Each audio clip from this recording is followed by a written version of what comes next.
Hello friend, welcome.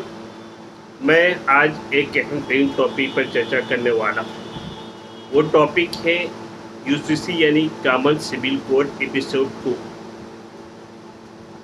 चर्चा करने के लिए मेरा जो मकसद है वो मकसद है कि आम लोग या इंडिया गवर्नमेंट जो है ये समझ बैठी है कि पर्सनल लॉ कानून से अगेंस्ट होकर कोई कानून बनाया जाएगा तो क्या उस कानून को कहाँ तक कितने हद तक अप्लाई किया जा सकता है, क्या लोग उस कानून को मानेंगे या नहीं मानेंगे, क्या उनका रिलीजियस प्रैक्टिस क्या है, क्या रिलीजियस प्रैक्टिस में उनको जो है मानने के लिए प्रोहिबिटेड करता है। तो हम समझने का प्रयास कहाँ से करें। देखिए, अगर मैं बात करूँ इस्लामिक का जो मेन प्रिंसिपल है, वो अगर उनका जो स्रोत है, सोर्सेस ऑफ इस्लामिक, वो कुरान है। अब कुरान में ये कहा गया है कि यूनियन फॉर सिविल कोड जो लागू किया जाएगा, जिसमें कि बच्चों से विरासत संबंधित होता है या गोदनामा से संबंधित होता है, या जो ये कहा जाता है कि लड़कियों के अधिकार से संबंधित होता है कि एक तरीके से अगर कॉमन सिविल कोड अप्लाई हो जाएगा तो महिलाओं को इक्वल राइट्स मिलेंगे, उनको उनकी कस्टमरी की वजह से उनको राइट्स नहीं मिल रहा वो भी मिलेगा। और उसके बाद में ये कहा गया कि जो मेंटेनेंस की बात है, मुस्लिम में जो मेंटेनेंस नहीं दिया गया साबानों वाले केस में या डिनाइल लतीफ़ वाले केस को हेल्ड किया गया, या उसके बाद में उस केस से शायरा बानो वाला केस आया, तो इस केस में कहाँ कितने हद तक जो सही है। राजीव गांधी की गवर्नमेंट ने जो एक्शन लिया था साबानो वाले केस को पट्टा था, तो उस पर देखेंगे। मेरा जो मुताला है वो मुताला कुरान से है। देखिए, कुरान में जो है सूरह निसा में जो है आप जब देखेंगे ये बहुत महत्वपूर्ण है। और ये जो है अगर हर किसी को जो वो जूरिस्ट हो या वो लायर हो या वो जजेस हो, इसे पढ़ना ज़रूरी है, इसे समझना ज़रूरी है। अगर किसी पर्सनल लॉ पर अगर इंटरवीन करते हैं, उसे इंटरप्रेट करते हैं, तो जानना बेहद ज़रूरी है कि आखिर क्या है। मैं देश के माने जाने एक जिसे कहा जाता है लॉ कमीशन से एक रिक्वेस्ट है कि हमारा जो आर्टिकल 21 है वो किसी के बाप की बदौलत की देन नहीं है, वो नेचुरल जस्टिस है, वो प्राकृतिक न्याय है। और प्राकृतिक न्याय कैसे होनी चाहिए, इसे कैसे सुनिश्चित करनी चाहिए, इसे कैसे उस पर क्या नाम है उस पर कैसे डिस्क्राइब करना चाहिए। एक नेचुरल जस्टिस जो प्राप्त है, जो बाय डिवाइन हो, जो बाय गॉड द्वारा उसे मिला हो, उसमें आप इंटरफियर नहीं कर सकते। हालांकि जो स्टेट के अगेंस्ट हो, स्टेट के हेल्थ के अगेंस्ट हो, स्टेट के मोरलिटी के अगेंस्ट हो, या कोई ऐसा जो टेरेटरी उसके जो हमारे फ्रेंडली जो स्टेट हो उसके अगर हम अगेंस्ट जाता हो, या उसके बाद में एक पब्लिक के लार्जेस्ट जो है उसको यूज हो, तो इस तरीके से हमारा जो है 21 एक तरीके से एक नेचुरल जस्टिस है। अब मैं समझने का प्रयास करूँगा कि सूरह निसा क्या है। ये जो आयत है, ये आयत मदीना में उतारी गई। ये जो आयत है ये मदीना में उतारी गई थी। इसमें ये कहा गया, पहला आप देखेंगे जिसमें कहा गया, ऐ लोग अपने रब का डर रखो, जिसको तुमको जो लाइफ दिया है, उसने पैदा किया है और उसी की जात के लिए जोड़ा है या पैदा किया है। दोनों में से बहुत इसमें जो है मर्द और औरत फैला दिए हैं। अल्लाह पर डर रखो, जिसका वास्ता देकर तुम एक दूसरे के सामने मांग रखते हो, और नाते रिश्ते का भी तुम्हें ख्याल रखना। जो तुम्हारा रिलेशन है, तुम्हारे जो नातेदार हैं, उनका भी ख्याल रखना है। निश्चय ही अल्लाह तुम्हें क्या है वो देखता है, अल्लाह तुम्हारी निगरानी रखता है। और उसके बाद में जब आप आएंगे नीचे उतरेंगे, जिसे कहा जाता है कि हम जो गोद की बात करते हैं, अनाथ की अधिकार की बात करते हैं। देखिए, हमारा पहला ही जो है अल्लाह ने जो है पहले ही इक्वल्स, यानी अगर आप पहला कोड देखेंगे तो उन्होंने पहले कहा कि इसमें जो है राइट इक्वलिटी की झलकाई दिखाई देती है। ऐ लोग रब से डर रखो, जो तुमको और तुम्हारी जो तुम्हारी लाइफ को पैदा किया है, और तुम उसी के लिए हो, और उसी ने जो जोड़ा पैदा किया, दोनों पैदा किया, लड़की भी पैदा किया, लड़का भी पैदा किया है।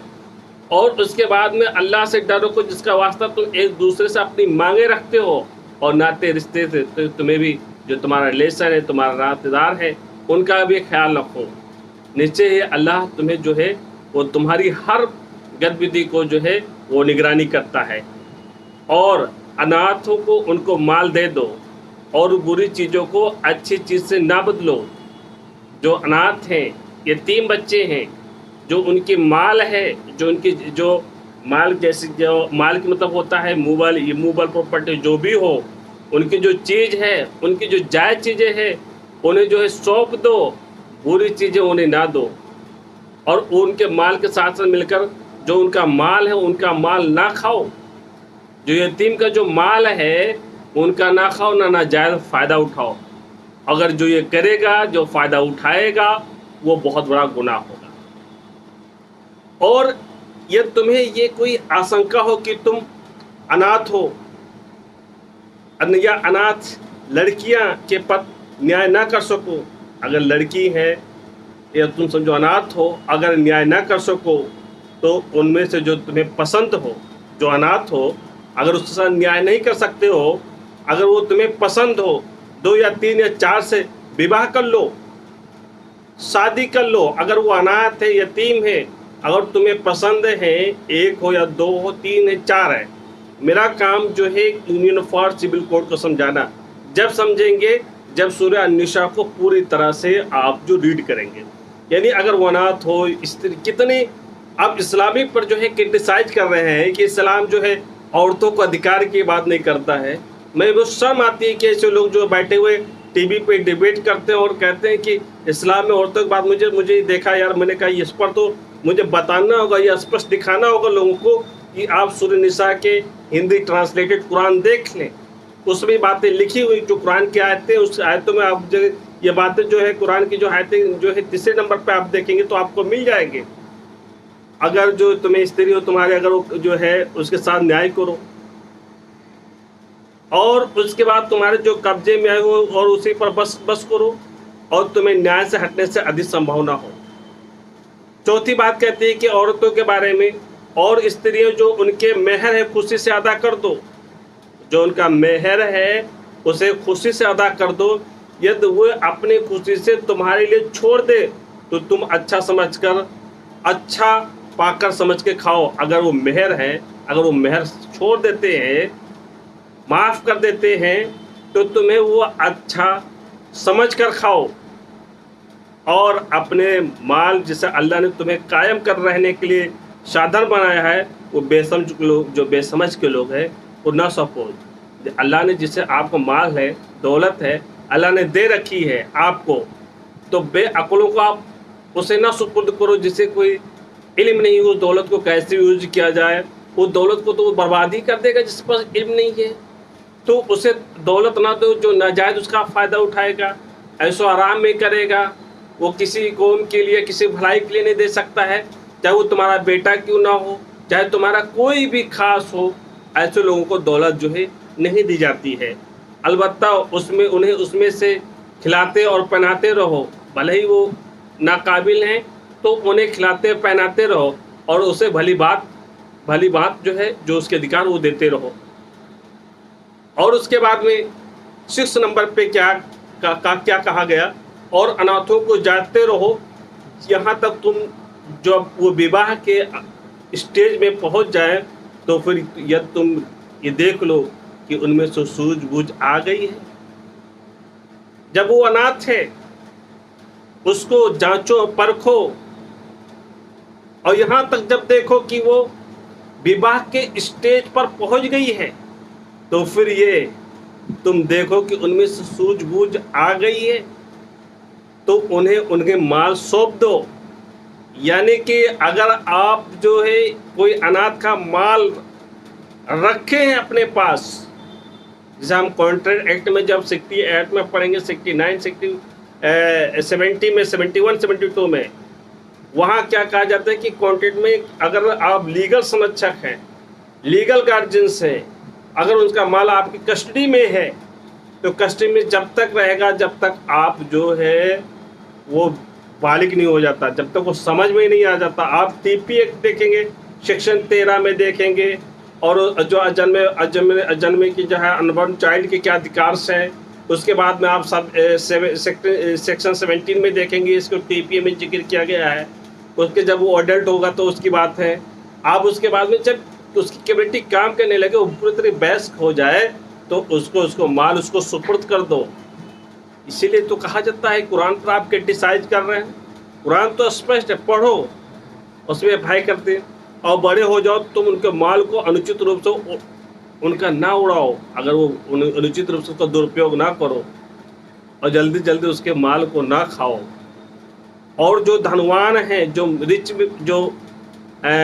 रिच पर्सन हैं, तो इस माल को बचना चाहिए। जो धनवान व्यक्ति है इस माल से खाने से बचना चाहिए। हाँ, जो निर्धन हो, उचित रीत से कुछ खा सकता हो, भाई वो दरिद्र आदमी है, उसके पास कुछ भी नहीं है, तो अगर वो कुछ खा सकता है तो फिर भी उसका थोड़ा सा गुंजाइश है, ज़्यादा नहीं गुंजाइश है, थोड़ा सा गुंजाइश है। फिर भी जब उनके माल को उन्हें सौंपने लगे तो मौजूदगी जो उनका माल सौंप दो, तो गवाहों बना लो, किसी को गवाह बना लो। हिसाब से लेने के लिए तो अल्लाह काफ़ी है। मर्द और उस माल का में एक हिस्सा है, यानी 7वें पॉइंट पर जब जाएंगे कहेंगे कि जो पुरुष है, पुरुष का उस माल में एक हिस्सा है जो माँ बाप के करीब नातेदार छोड़ा हो, यानी जो माँ है, बाप हैं और करीब नातेदार को जो छोड़ दिया, तो पुरुष में उसमें जो मेल है, मेल पर्सन है, उसमें उसका एक पार्ट, एक शेयर होता है।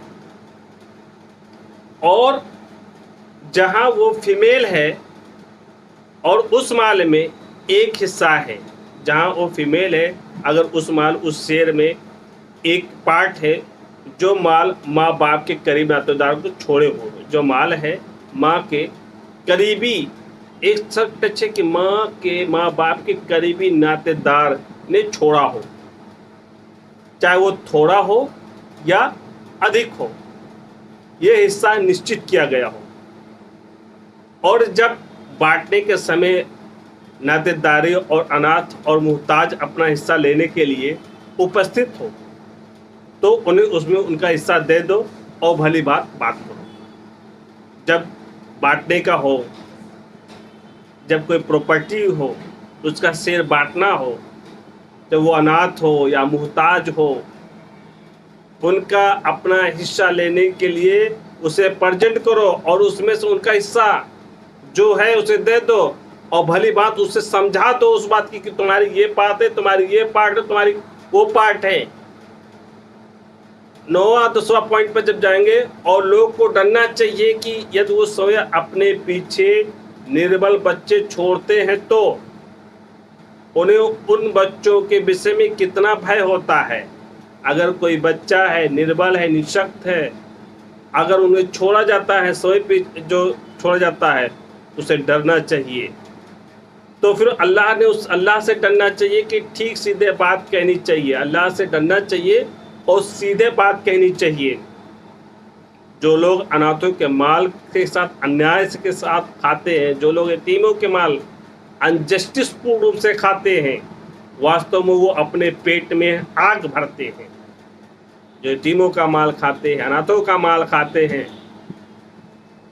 अब देखिए कि मुझे नहीं समझ में आ रहा है कि जो लोग बड़े बड़े कौम के जिम्मेदार व्यक्ति,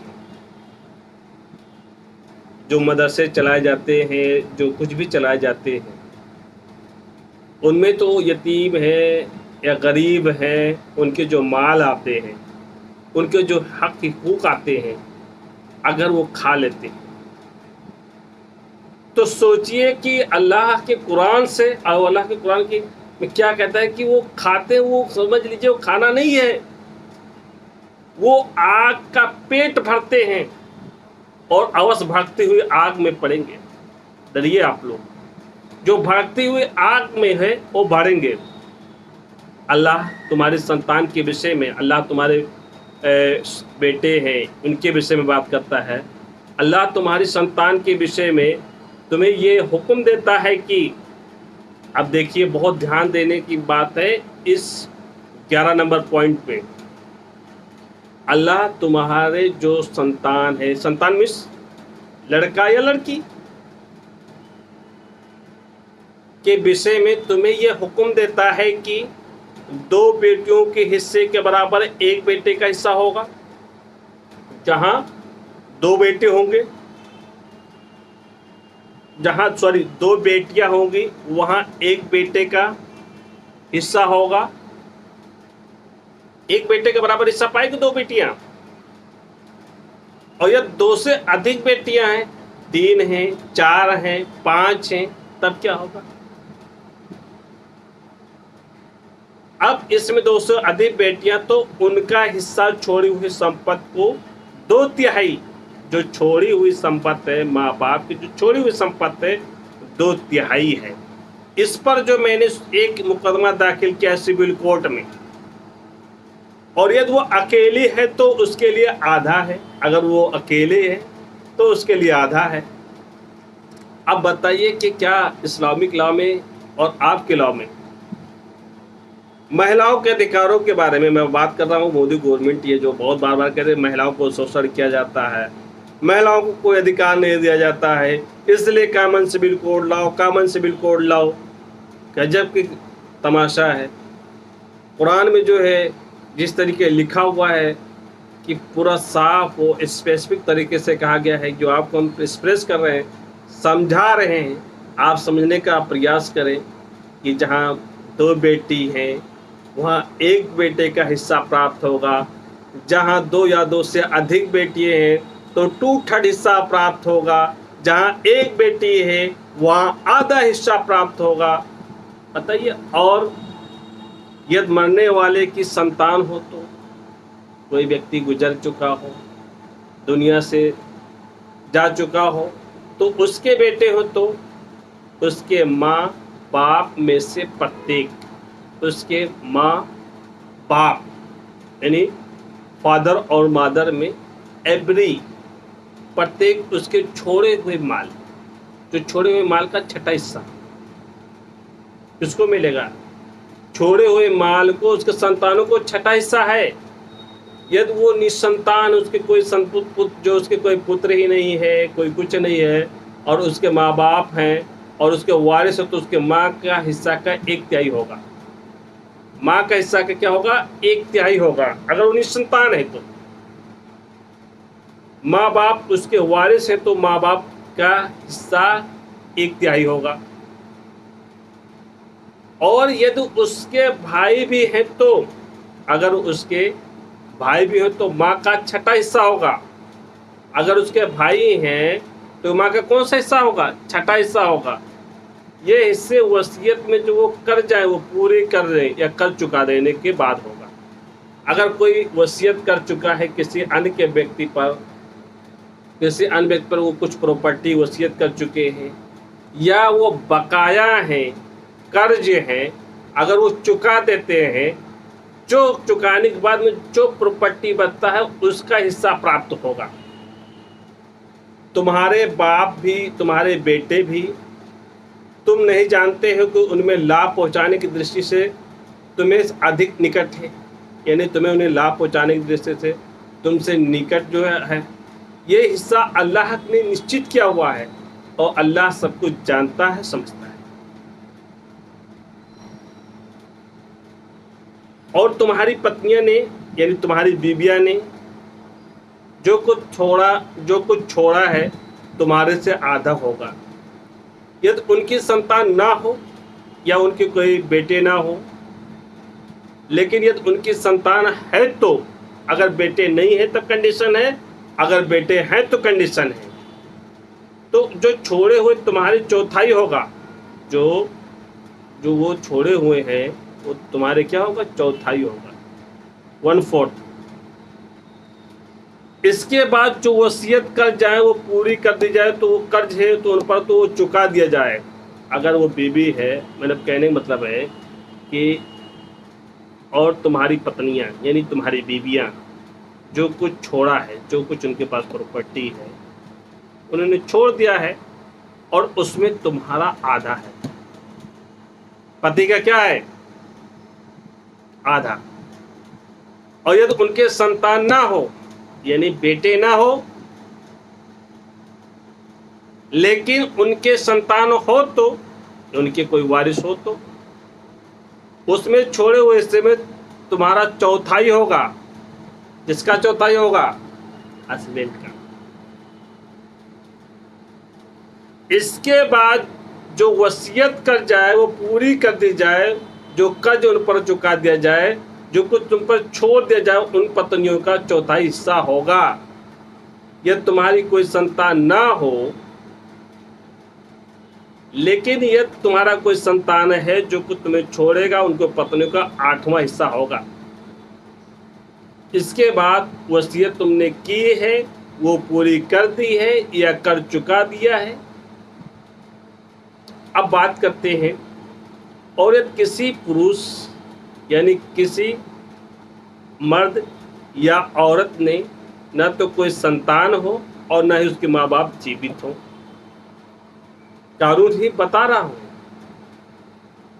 यानी किसी जो है मेल या फीमेल के ना तो कोई संतान हो और ना ही उसके फादर मादर हो, यानी माँ बाप जीवित हो, और उसके एक भाई या बहन हैं। क्या है? एक भाई है, एक बहन जिंदा है, तो उनमें दोनों से प्रत्येक का 6वां हिस्सा होगा। दोनों में से जो उनका माल छूटा हुआ है, उनमें दोनों से प्रत्येक हिस्सा का कितना होगा? 6वां हिस्सा होगा। लेकिन यदि उससे अधिक हैं तो, अगर 2 से 3 हैं, 3 से 4 हैं, 4 से 5 हैं, तो अधिक हैं तो फिर 1/3 में सब शरीक होंगे, 1/3 हिस्से में सब शामिल होंगे। इसके बाद जो वसीयत उसने की है वो पूरी कर दी जाए, या जो कर्ज है उस पर वो चुका दी जाए। शर्त ये है कि वो हानिकारक ना हो। ये अल्लाह की ओर से ताकीद है, ये हुक्म है, और अल्लाह सब कुछ जानने वाला है। वो बहुत ही मेहरबान है, बहुत ही अत्यंत सहनशीलता वाला, सहनशील है। अब मैं पॉइंट नंबर 13 और 14 पर जिक्र करूंगा।